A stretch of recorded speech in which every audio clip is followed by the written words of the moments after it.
Livro de Ruth. Livro de Ruth. Vamos começar a aula então. E o pessoal vai chegando aí aos poucos, né? Porque ficar demorando também. Deixa eu ver que horas são.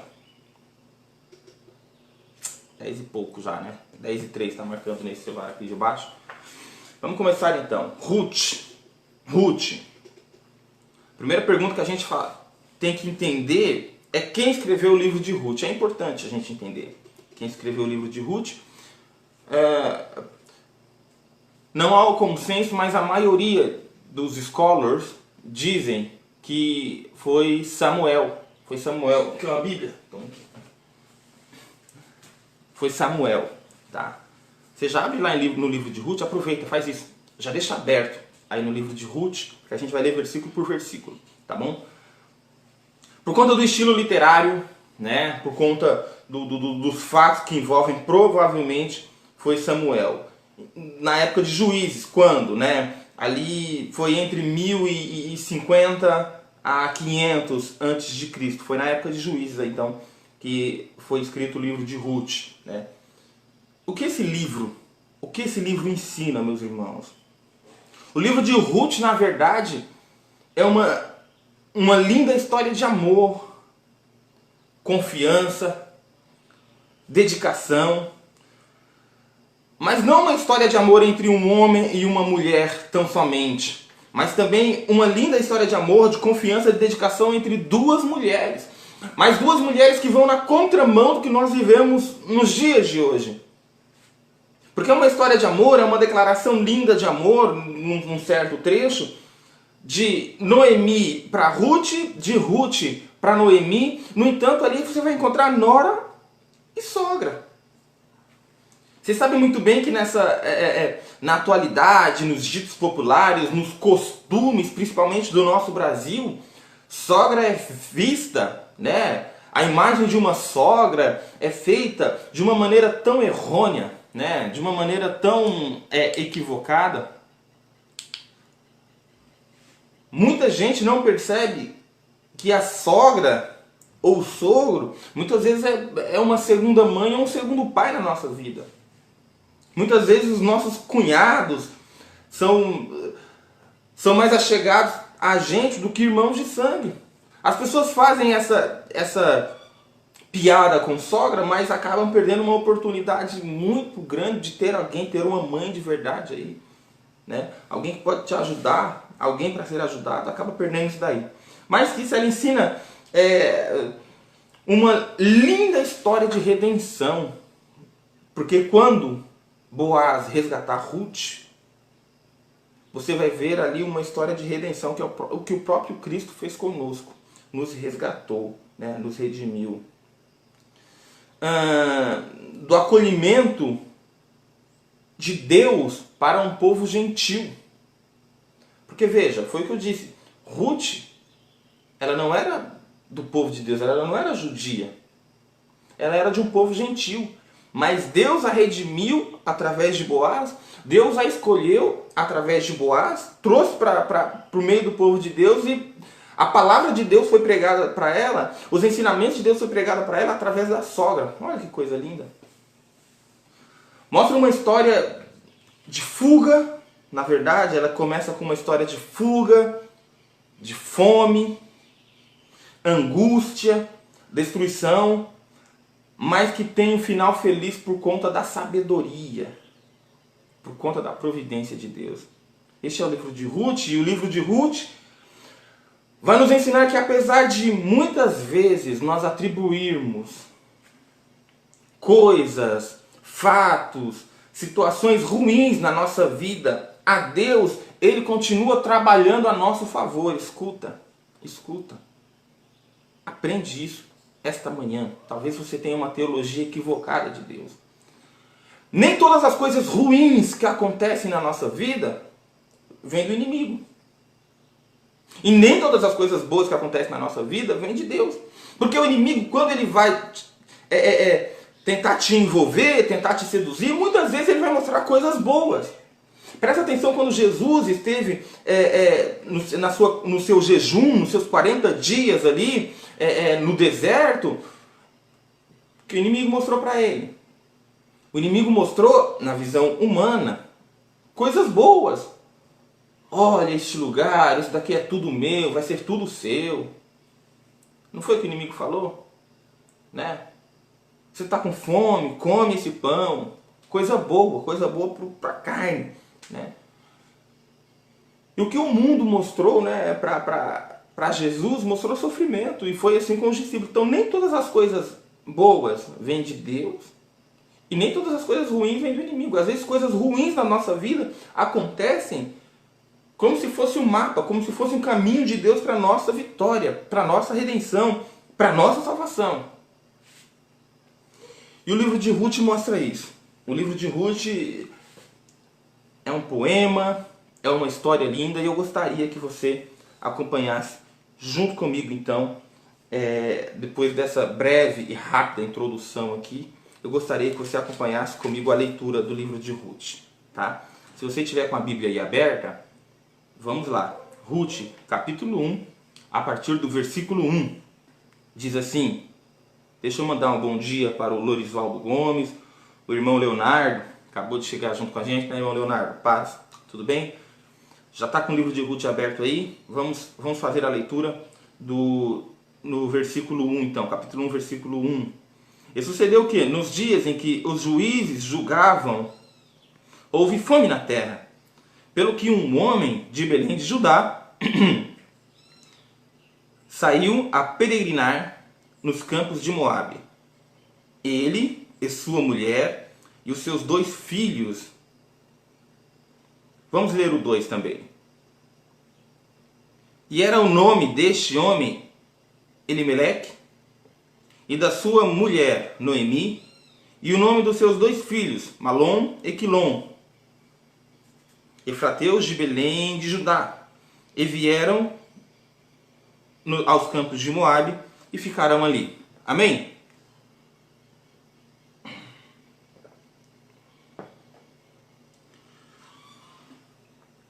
Irmãos, presta atenção que a história já começa com uma peregrinação.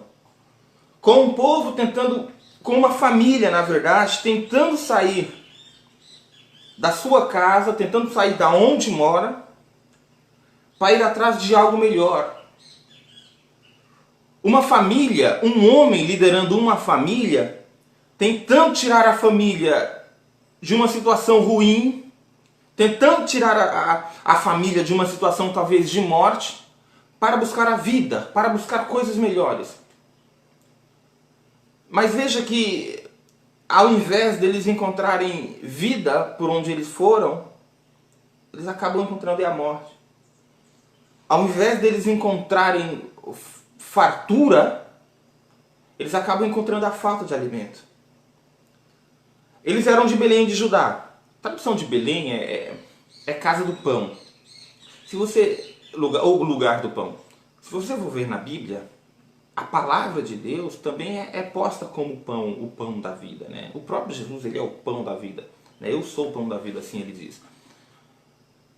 E esse povo, essa família, estava na casa do pão.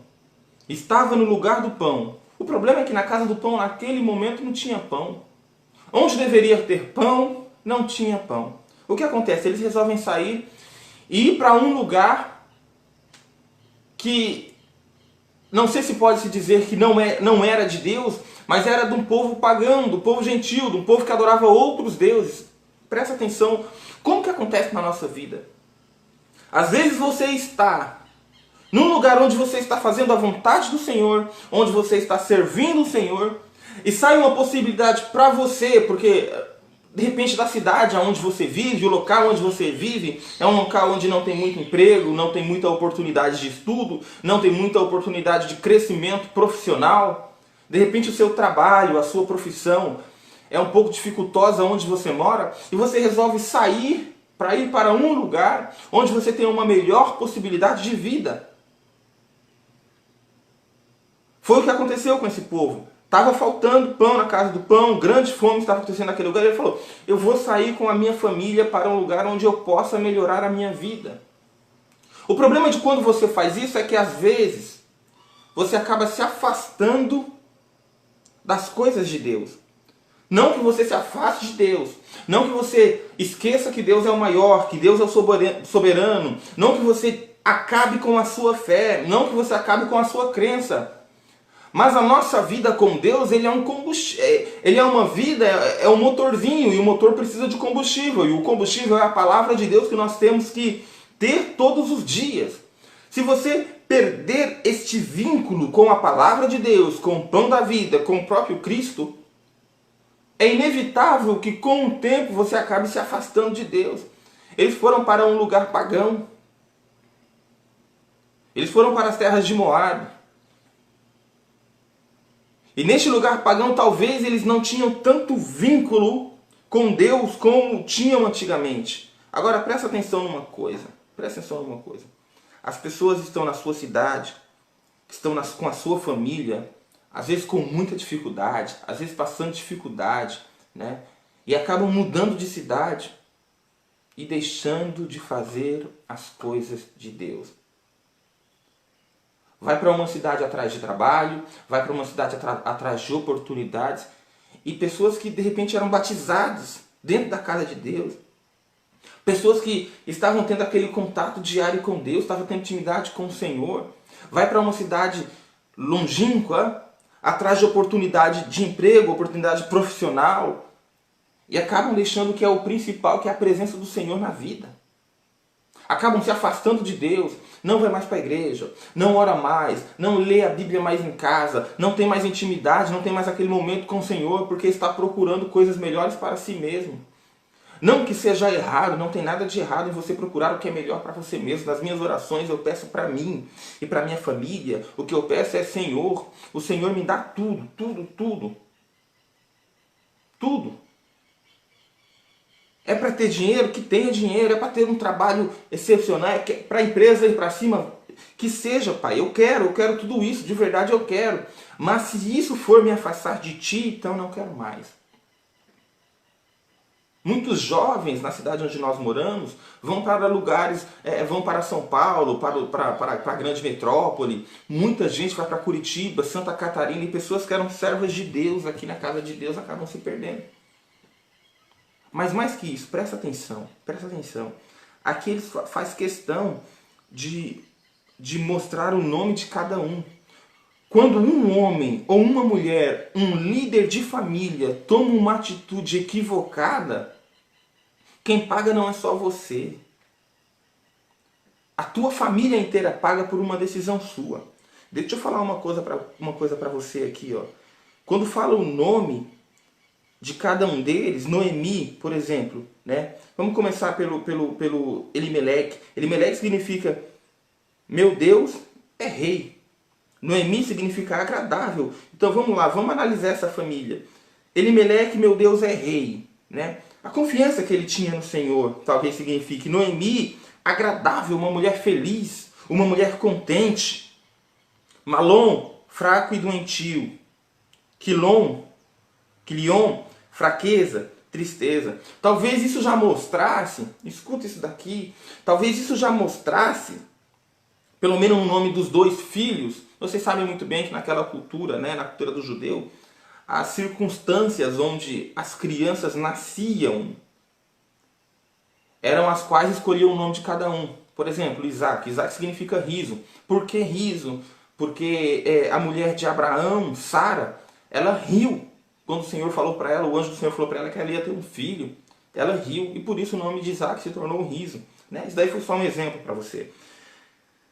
O nome dos filhos, que é fraco e doentio, que é de Malom, e Quilom, fraqueza e tristeza, talvez significasse uma fragilidade física daquelas crianças. Talvez eles já fossem doentes.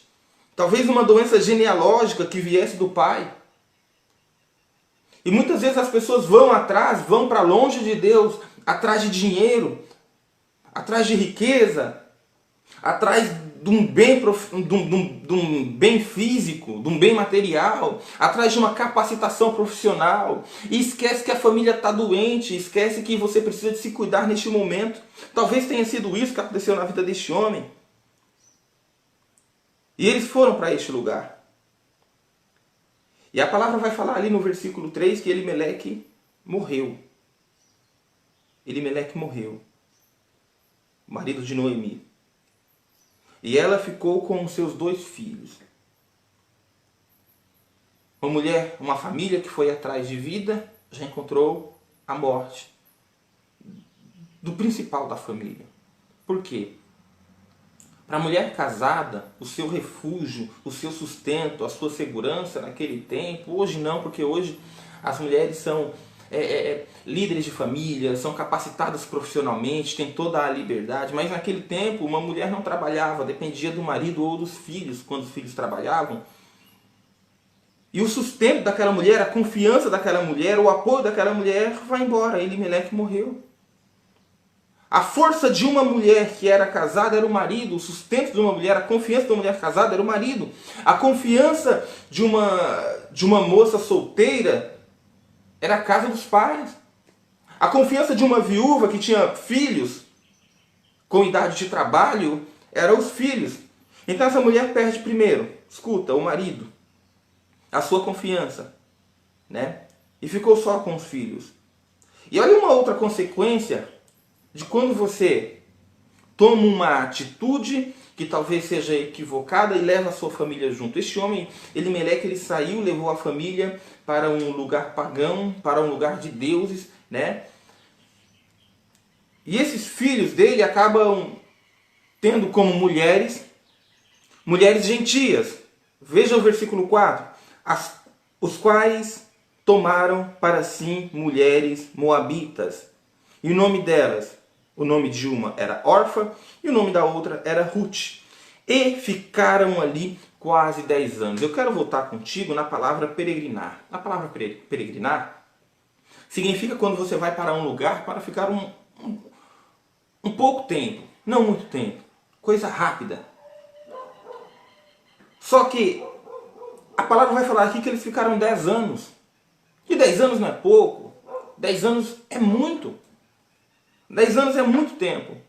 Quando nós tomamos uma atitude equivocada, talvez quando nós tomamos uma atitude sem o consentimento do Senhor, sem a direção do Senhor, você vai pagar por essa atitude muito mais tempo do que você imaginava.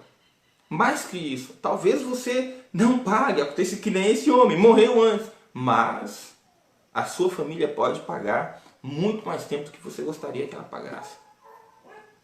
As consequências são incalculáveis.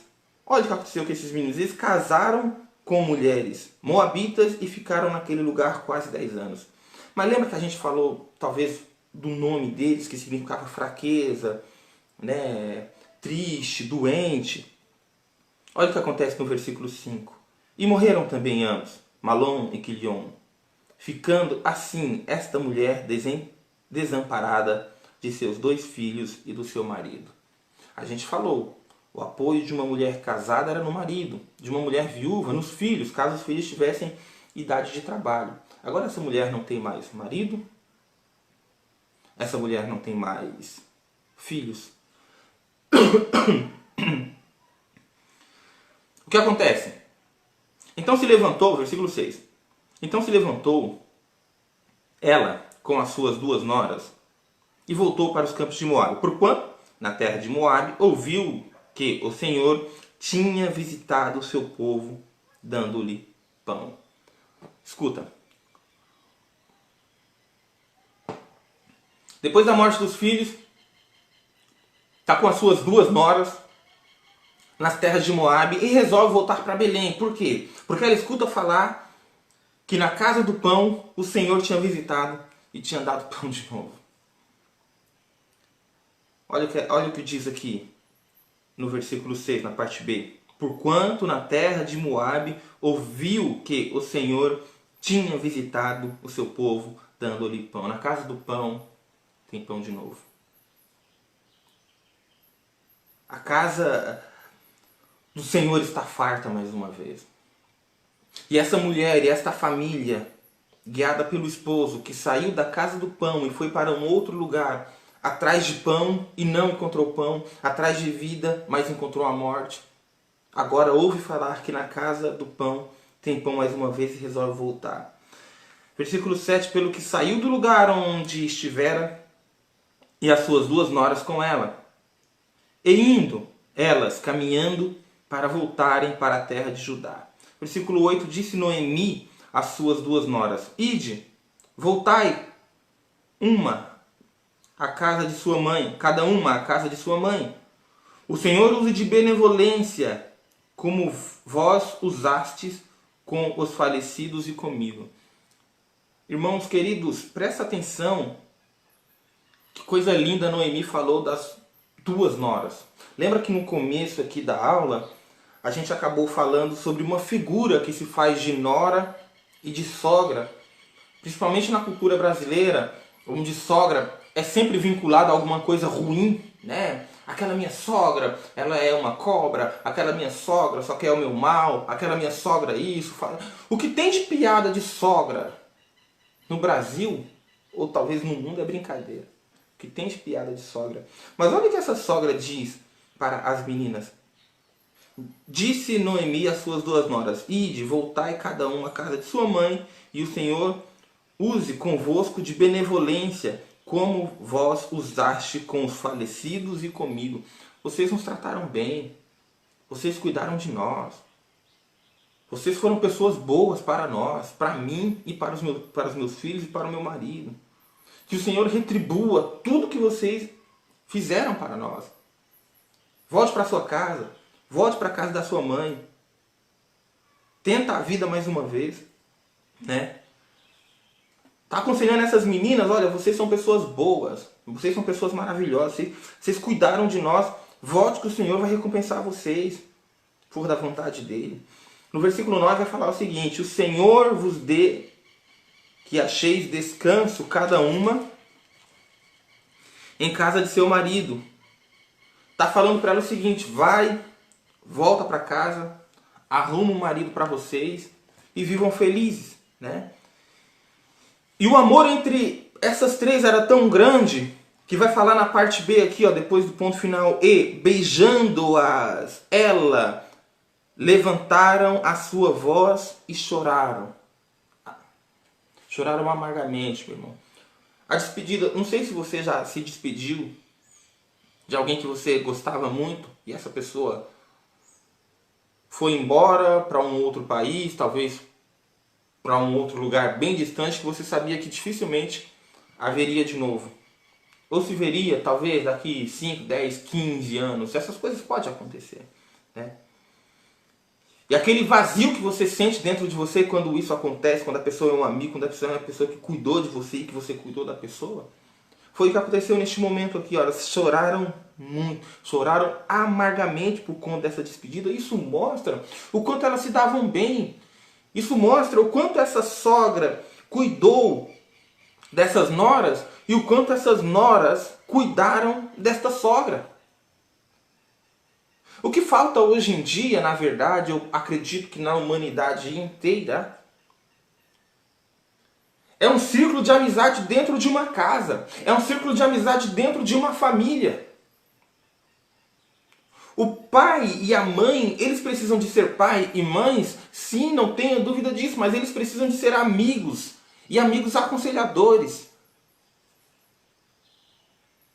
Pai e mãe não é só repreender, não é só xingar, não é só brigar, não é só falar coisas negativas dos filhos. De maneira nenhuma. Ah, meu filho não serve para nada, meu filho fez isso de errado. De maneira nenhuma. Nós temos que aprender a tratar nossos filhos de maneira melhor.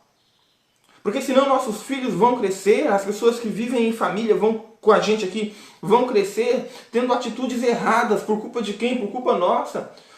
Os nossos filhos, quando eles fazem coisas que não devem, de verdade, eles devem ser repreendidos, devem ser corrigidos. Mas a recíproca também é verdadeira, porque quando eles fazem coisas boas, eles devem ser recompensados. Eles devem ser ensinados através das nossas atitudes, fazer as coisas corretas. Eles não devem ser liderados de maneira errônea. Nós mandarmos nossos filhos fazerem alguma coisa, se nós não fazemos. Trata bem teu vizinho. Trata bem seu amiguinho. Mas se você ficar falando mal do seu vizinho o dia todo, seu filho não vai aprender isso. A amizade que tinha entre essas mulheres era grande, não igual hoje, onde de repente muitos pais conversam com filhos através do celular. Às vezes o pai está na sala assistindo a televisão e o filho está lá no quarto mexendo no celular. E o pai quer passar um recado para o filho e passa pelo celular. E o filho responde pelo celular. E a relação é assim. Nem comem junto na mesa, nem comem junto, né? Nem fazem as suas refeições juntos na sala, quem não tem mesa, por exemplo. Não faz refeição junto na sala, é cada um no seu quadrado, né? Um come estendido no sofá, outro come no quarto jogando, outro come lá fora, outro nem come. Não pode, meus irmãos, a gente não pode perder isso. Não perca a oportunidade de abraçar os seus filhos, não perca a oportunidade de abraçar quem você gosta. E se for necessário chorar, se sentir vontade de chorar, não tenha vergonha. Não perca isso. E essas mulheres choraram. E levantaram a sua voz. E disseram, certamente voltaremos contigo. Deixa eu falar uma coisa para você. Olha o que elas falaram, nós vamos com você. Será que essas mulheres gostavam? Será que essas mulheres amavam Noemi? Será que Orfa e Ruth amavam Noemi? Falou, não, nós vamos voltar com você. Porém, Noemi disse no versículo 11, tornais minhas filhas, porque ireis comigo? Tenho eu ainda no meu ventre mais filhos, para que vos fossem por marido? Naquela época, quando um homem morria, para não perder o nome da família, para não perder a descendência, né, ela casava com o próximo filho, com o irmão, com o próximo filho daquela mulher. Né? Então Noemi faz essa pergunta, o que vocês querem comigo? O que eu tenho para oferecer? Eu tenho algum filho aqui na minha barriga, no meu ventre, para que vocês possam casar com ele? Não tenho, né? Versículo 12. Tornais, filhas minhas,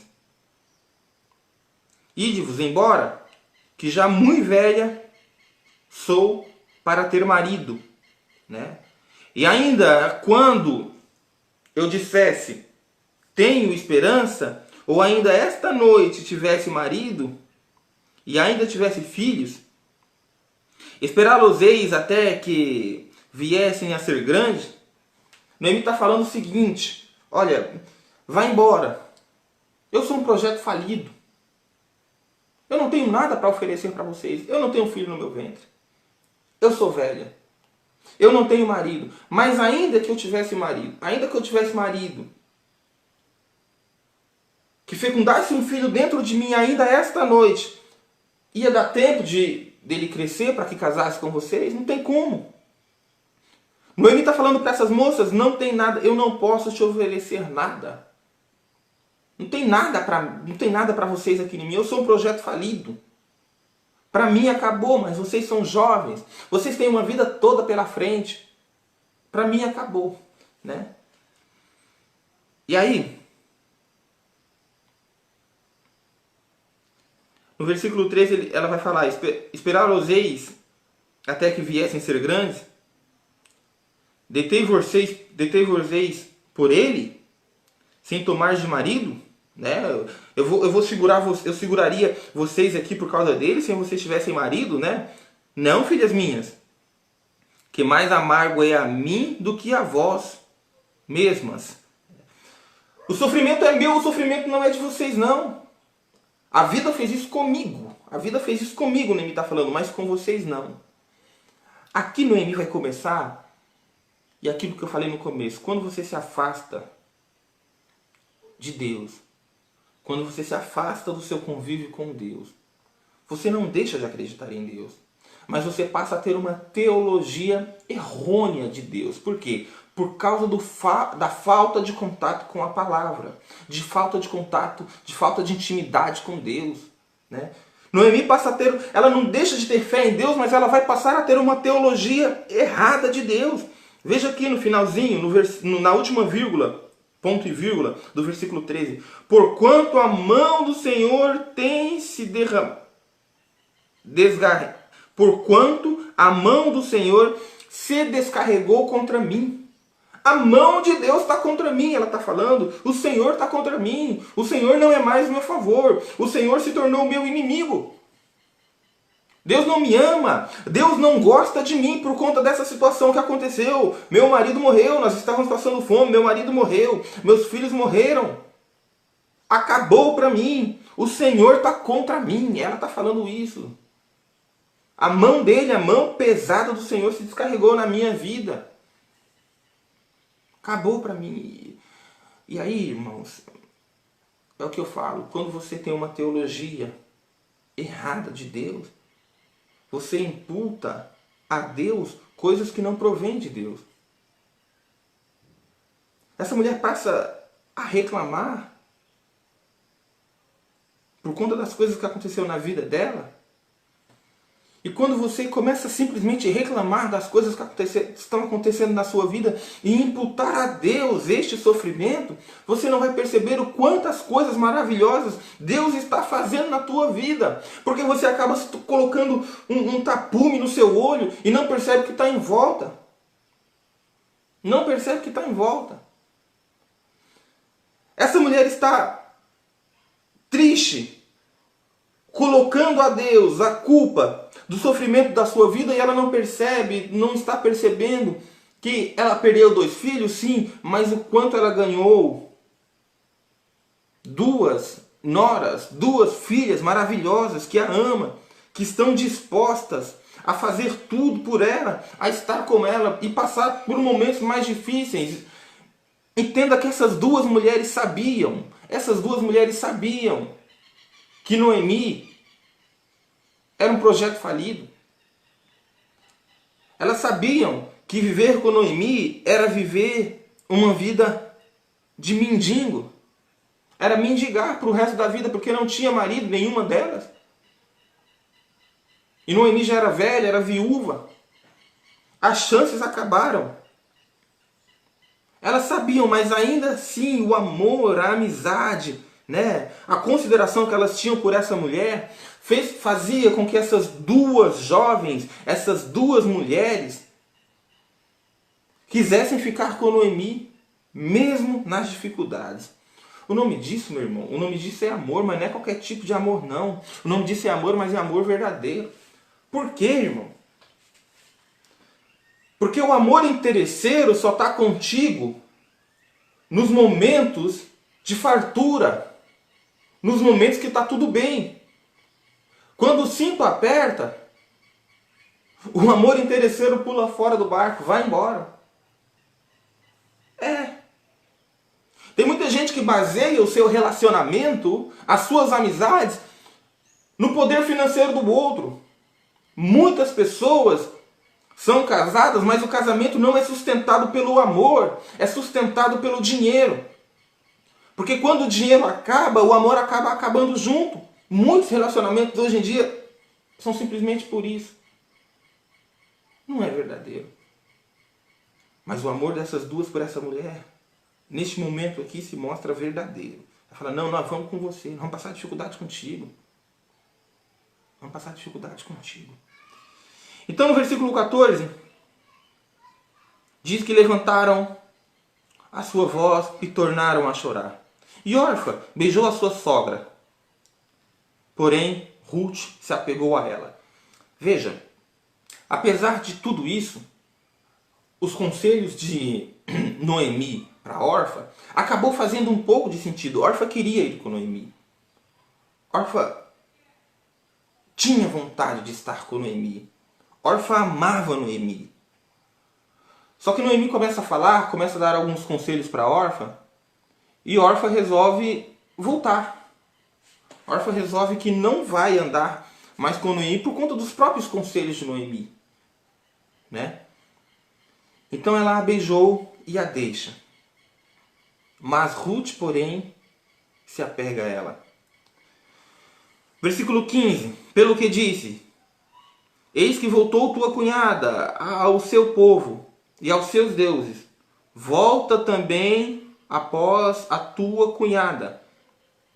Olha, Ruth e Orfa voltou para casa. Orfa voltou para a vida dela. Orfa vai tentar de novo, Orfa vai tentar recomeçar.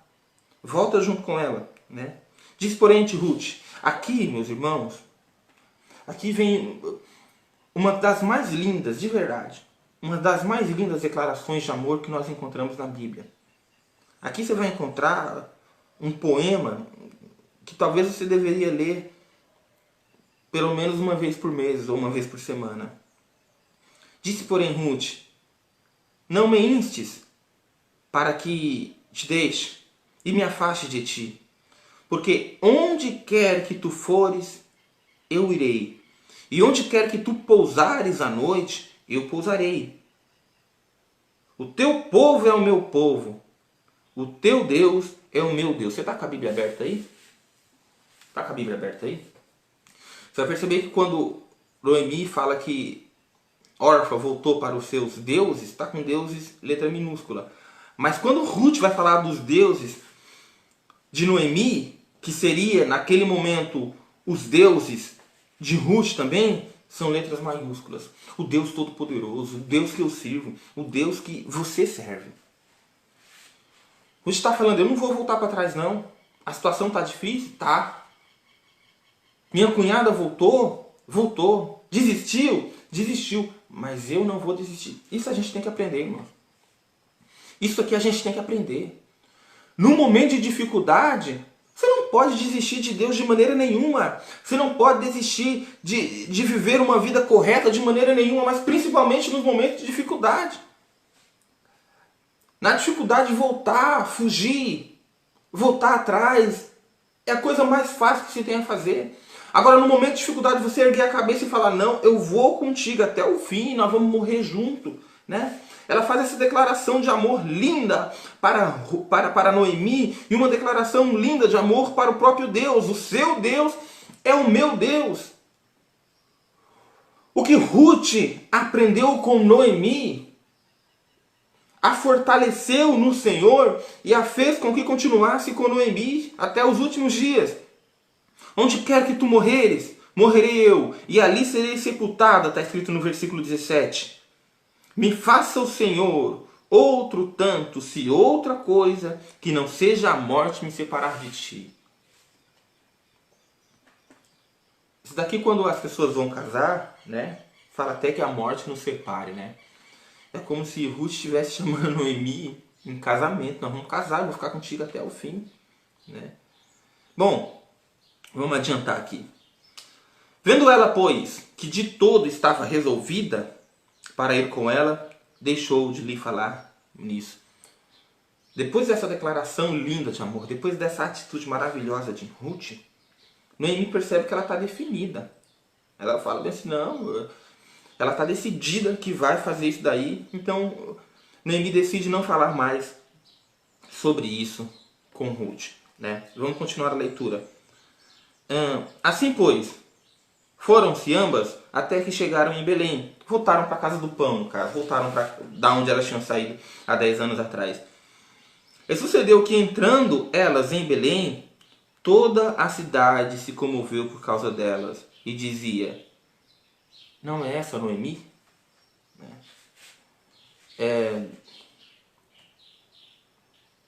Aqui é um pouco complicado, meus irmãos, porque principalmente nos dias de hoje, onde talvez a teologia da prosperidade prevalece dentro das igrejas, o povo espera que o povo de Deus, o cristão, o crente, principalmente dessas igrejas que a gente chama de terceira onda, né?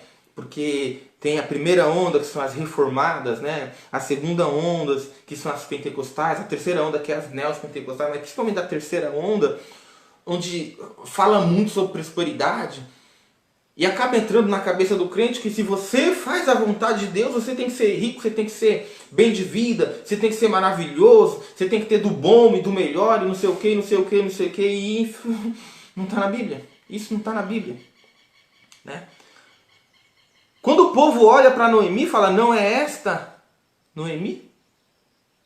Não é esta aquela que saiu daqui falando que ia se dar bem? Não é esta que saiu daqui falando que ia enriquecer? Não é esta que deveria voltar aqui talvez num carro de luxo? Olha a situação que ela está voltando. E a tristeza de Ruth, a teologia, quer dizer, a tristeza de Noemi, a teologia equivocada de Noemi ainda estava em seu coração. A sua amargura quanto a Deus ainda estava na sua mente, porque ela disse, porém, ela lhes dizia, não me chameis Noemi, chamei-me Mara, porque grande amargura me tem dado o Todo-Poderoso. Ela está falando bem assim, não me chama Noemi, que significa feliz. Não me chama Noemi, que significa contente. Me chame Mara. Porque Mara é amarga, triste. Eu não estou mais feliz. Eu estou triste.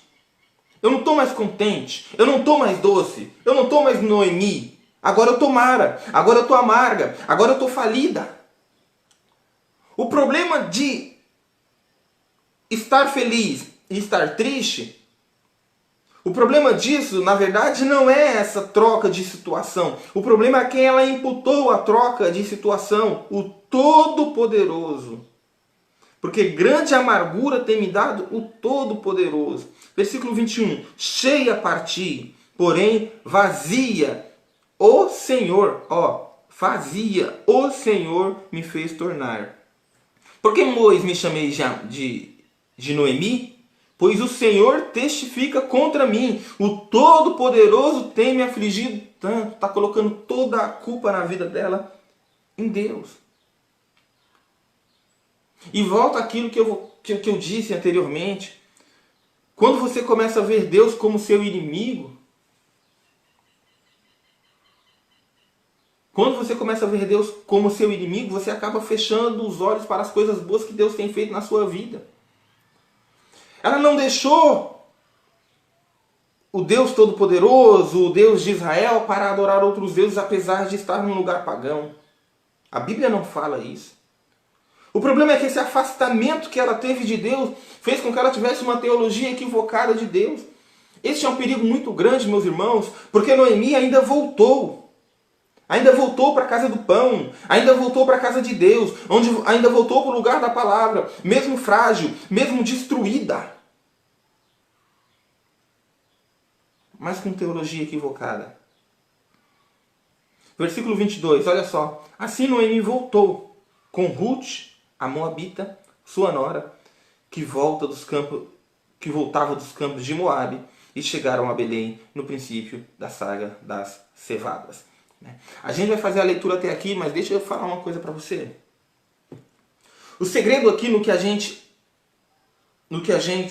leu até aqui agora é entrega, confiança, amor, e volta. A palavra-chave aqui que você poderia definir é volta. Apesar de tudo, volta. Mas eu estou destruído. Volta para a casa do pão. Mas eu estou acabado. Volta para a casa do pão. Mas eu estou vazio. Volta para a casa do pão. Mas eu acho que Deus não me quer mais. Volta para a casa do pão. Volta para a casa de Deus. Muita gente tem medo de voltar para a casa de Deus porque foi para um lugar distante, porque se afastou de Deus e está perdido. E está pensando coisas negativas. Talvez até pensamentos de morte. O segredo é volta para a casa do pão. Porque enquanto os celeiros do mundo estão vazios, os celeiros de Deus continuam em abundância. Na casa do pão continua tendo pão. Mas eu estou longe, eu estou destruído, eu estou acabado, eu estou vazio, eu estou triste com o Senhor. Volta para a casa de Deus. Volta para a casa do pão. Amém, irmãos queridos? Eu vou terminar por aqui porque nós já estamos com... Deixa eu ver o tempo aqui da aula. 47 minutos de aula. A gente vai continuar a partir do capítulo 2 na semana que vem. Que a graça e que a paz do nosso Senhor Jesus Cristo seja convosco. Vamos terminar fazendo uma oração. Lembrando que logo mais tem culto de Santa Ceia. Não pode perder a Santa Ceia não, viu, irmãos? Vamos orar ao Senhor. Pai, te agradecemos por esta palavra maravilhosa que o Senhor tem dado para nós, meu Deus, todos os dias. pelo seu pão, que é o nosso pão da vida, Pai. A tua palavra muda, a tua palavra transforma, a tua palavra restaura, constrói. E é por isso que nós precisamos dela todos os dias, meu Pai. É por isso que nós precisamos do seu Espírito, Jesus, todos os dias em nossa vida. Por isso, continue conosco, Pai. Mesmo nos momentos de tristeza, meu Deus, mesmo nos momentos que nós temos a nossa teologia equivocada de Ti, meu Pai. Continue conosco, meu Deus. Não nos abandone, nos sustente, meu Pai. Mesmo quando nós deixamos de acreditar nas possibilidades possíveis de Ti. Continue conosco, meu Pai. Restaura a nossa vida, se necessário for. Restaura o nosso ser. Restaura a nossa família, meu Pai. Em nome de Jesus. É o que eu te peço essa manhã. Irmãos queridos, fiquem com o nosso poderoso Deus. E até a noite a gente se encontra, tá bom? Grande beijo. Fique na paz.